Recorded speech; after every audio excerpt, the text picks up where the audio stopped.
नमस्कार।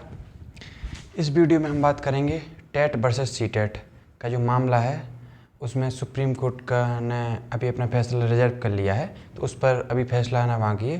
तो इस पूरे मामले के बारे में बात करेंगे कि अगर ये फैसला सुप्रीम कोर्ट ने जो रिजर्व रख लिया है, अगर ये फैसला आ जाता है तो उसका हमारे ऊपर क्या प्रभाव पड़ेगा। ये जो आने वाली भर्तियाँ हैं, जो सीटेट का एग्ज़ाम होना है दिसंबर में, उस पर क्या प्रभाव पड़ेगा, और जो अदर स्टेट के जो टीचिंग वाले एग्ज़ाम होते हैं उन पर क्या प्रभाव पड़ेगा, इनके बारे में हम समझते हैं। तो पहले हम समझ लेते हैं टेट और सीटेट होते क्या हैं।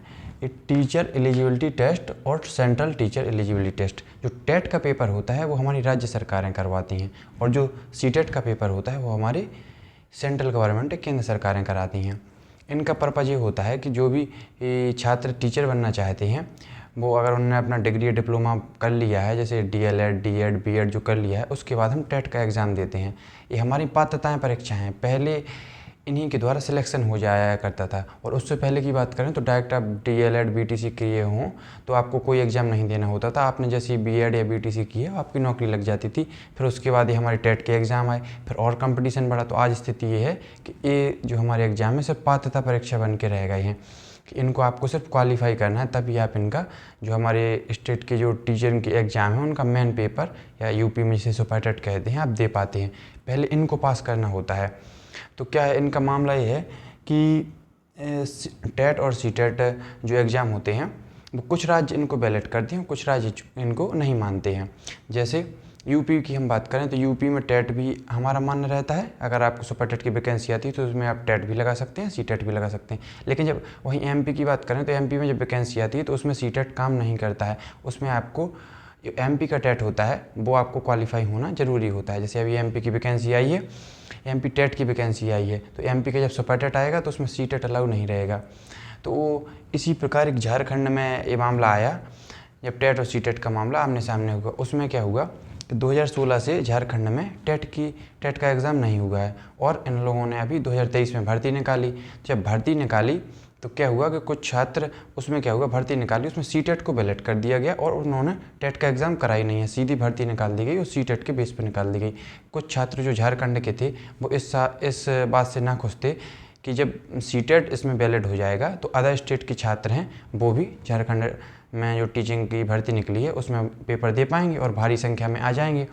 तो झारखंड के जो छात्र चाहते थे कि हमारा झारखंड का एक टेट हो, जिससे बाहर के लोगों की है जो संख्या उतनी ज़्यादा, और इसमें सीटेट को बाहर कर दिया जाए, जिससे बाहर की संख्या हमारे जो राज्य हैं उनको, हमारे राज्य की टीचिंग भर्ती को प्रभावित ना करे। तो ये मामला पहले हाई कोर्ट में पहुंचा, तो हाई कोर्ट ने कह दिया कि सीटेट को आप वैलिड मान लिए। फिर वहीं से आगे बढ़ के सुप्रीम कोर्ट में मामला पहुँच गया। तो सुप्रीम कोर्ट ने इस मामले को, फैसले को रिजर्व कर लिया है, अभी इस पर कोई फैसला नहीं दिया है। तो अभी हम बात करें कि जो टेट के एग्ज़ाम होते हैं वो तो हमारी जो स्टेट में भर्ती निकलती हैं उनके लिए वैलिड रहते हैं, लेकिन जो सीटेट के एग्ज़ाम होते हैं, जो सीटेट एग्ज़ाम होता है उसके बाद जो भर्ती निकलती है, कहाँ भर्तियों के लिए जो है कि जो यहाँ तो ये लगेगा ही लगेगा। जैसे केंद्रीय विद्यालयों में जो भर्ती निकलती है उनमें सीटेट एग्ज़ाम सीधे आपको क्वालिफाई होना ज़रूरी होता है, उसमें टेट से काम नहीं चलता है। हमारे भारत में कुछ केंद्रीय विद्यालय हैं जो उनमें भर्तियाँ निकलती हैं, तो केवीएस की भर्ती कहलाती है, उनमें आपके लिए सीटेट होना ज़रूरी है। उसी प्रकार नवोदय विद्यालय की जब भर्ती निकलती है, तो जैसे जो 6 to 8 के लिए भर्ती निकलती है, क्योंकि 1 से 5 क्लास में नवोदय जो विद्यालय हैं उनमें पढ़ाई नहीं होती है, वो डायरेक्ट 6 से उनकी क्लासें चालू होती हैं। उसी प्रकार जो दिल्ली में जो हमारा केंद्र शासित प्रदेश है, या अदर जो केंद्र शासित प्रदेश में उनमें भर्तियां निकलती है, तो उनमें सीटेट ही ज़रूरी होता है। या फिर कुछ राज्य ऐसे होते हैं जो अपने यहाँ पर टेट एग्ज़ाम नहीं लेते हैं, वो डायरेक्ट सीटेट के बेस पर भर्ती कर देते हैं। अब थोड़ी समझ लेते हैं कि अगर इसमें फैसला जो भी आता है टेट के पक्ष में या सीटेट के पक्ष में, तो उसका क्या फ़र्क पड़ेगा। अगर फैसला टेट के पक्ष में आता है तो क्या होगा कि टेट के पक्ष में आता है तो सीटेट, अगर राज्य सरकारें चाहें तो सीटेट को बैलेट कर सकती हैं, और ना चाहें तो सीटेट को बाहर कर सकती हैं, और वो अपने ही टेट के बेस पर सुपर टेट जो मेन एग्ज़ाम है उसको ले सकती हैं। अगर फैसला सीटेट के पक्ष में आया तो इसमें ये होगा कि आपको टेट के साथ में सीटेट को भी बैलेट करना पड़ेगा। तो राज्य सरकारों फिर सीटेट को भी बैलेट करेंगी। तो सीटेट है, सीटेट को कोई नुकसान नहीं है, सीटेट का दायरा एक बढ़ सकता है या घट नहीं सकता है। सीटेट मेनली इन के लिए बनाया गया है, जो केंद्रीय भर्ती होती हैं उनके लिए सीटेट का एग्ज़ाम होता है, ना कि राज्य सरकारों के लिए।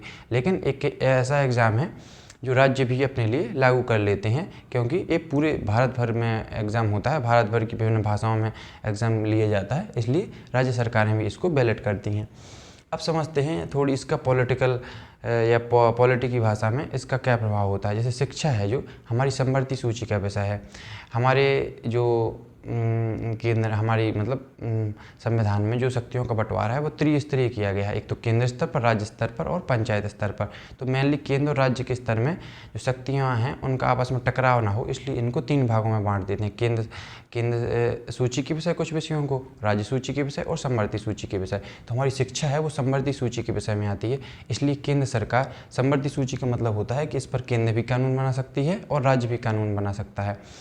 तो लेकिन अगर इनके बीच में अगर कोई कॉन्ट्रडिक्शन होता है, अगर विवाद होता है, तो केंद्र सरकार का कानून मान लिया जाता है। लेकिन अभी तक इसमें केंद्र ने कोई कानून नहीं बनाया है, अभी सिर्फ मामला सुप्रीम कोर्ट में गया है।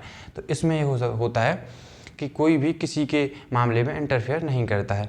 तो समवर्ती सूची से शिक्षा में राज्यों का अधिकार होता है कि वो जैसे चाहें उसको अपने हिसाब से नीतियाँ निर्माण कर सकते हैं। इसलिए जब सुप्रीम कोर्ट फैसला देगा तो उसको इस बात को ध्यान में रखना पड़ेगा और उसी के आधार पर वो टेट को इनवैलिड नहीं कर सकता है कि वो चाहे कि हम कह दें कि टेट अब नहीं, टेट की कोई ज़रूरत नहीं है, सीटेट से ही काम चलेगा। दोनों राज्य सरकारें चाहे, जैसे यूपी में होता है कि टेट भी वैलिड रहता है और सीटेट भी वैलिड रहता है, या फिर ऐसा भी हो सकता है कि वो कह दे कि सीटेट तो आपको लेना ही पड़ेगा, जैसे एमपी में है तो एमपी में नहीं लेते हैं, लेकिन वो कह सकता है कि आपको सीटेट अलाउ करना पड़ेगा। नमस्कार, आपको इतनी बात समझ में आई होगी, छोटी सी बात थी और मुझे लगा कि आपको अपडेट हो जानी चाहिए, क्योंकि इसमें बहुत भ्रांतियाँ भी फैल रही हैं कि सीटेट के पक्ष में फैसला आ गया है टेट के पक्ष में। तो ये आई होप ये जानकारी आपको पसंद आई होगी, और इसी प्रकार की और इन्फॉर्मेटिव जानकारी के लिए हमारे चैनल को सब्सक्राइब करें, MHRD टीचर। धन्यवाद।